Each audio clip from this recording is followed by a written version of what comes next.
Alright, so this is going to be my last video of the day. I just did my introduction video and I talked to you about my cabinet. And that's been a crazy adventure. So, the other day we were filling up our freshwater tanks. So we have two 100-gallon water tanks on board so we can have 200 gallons of water. We were filling up our tanks, and in the middle of filling up our tanks, I had turned on the water, which I've done hundreds and hundreds of times before. And the water worked fine.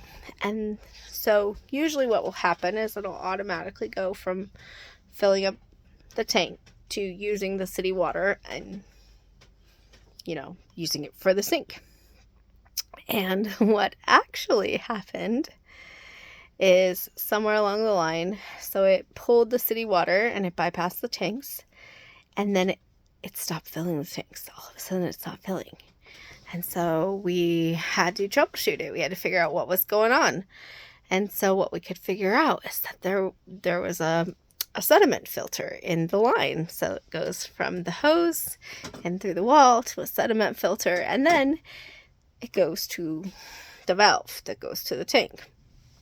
So we wanted to see if it was the valve to the tank, which the valve is not something we can easily take off. It's a PEX shark bite. So what that means is the hoses are clipped in there and they're not coming out unless we cut the hose.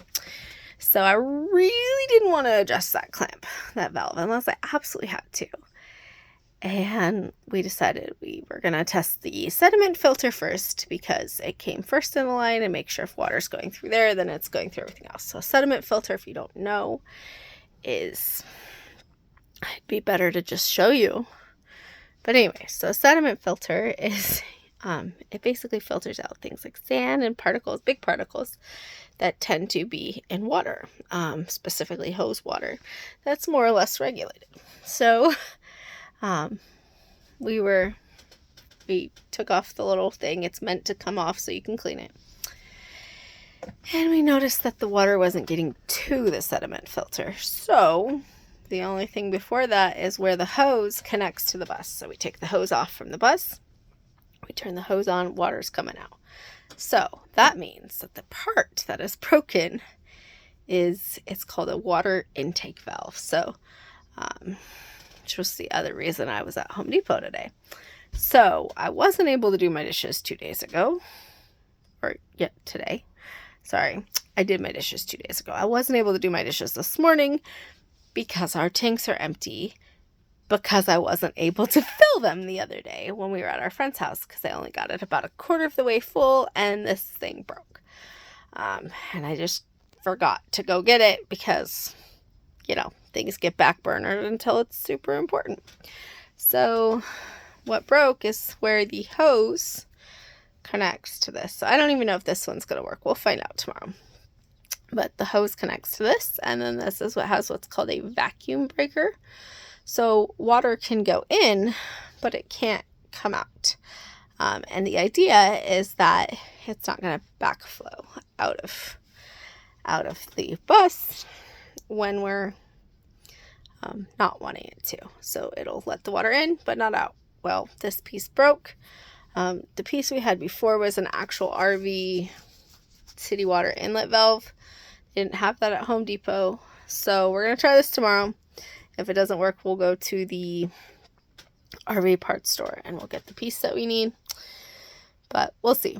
So just seems to be like one thing after the next. All about, all the things that it's just a learning curve. So, it took us about 2 hours to troubleshoot, which is significant improvement from the beginning.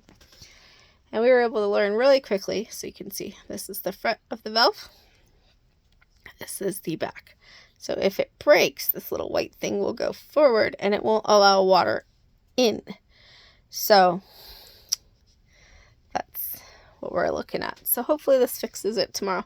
I will post more about that. And then hopefully I'll be able to do my dishes. So I won't have dirty dishes in my sink. So then I can show you more of my bus. So this is our current misadventure, is that the water inlet isn't letting water in. So we're going to attempt to fix that. So I think that seems to be the motto of the day. We're going to attempt to fix it.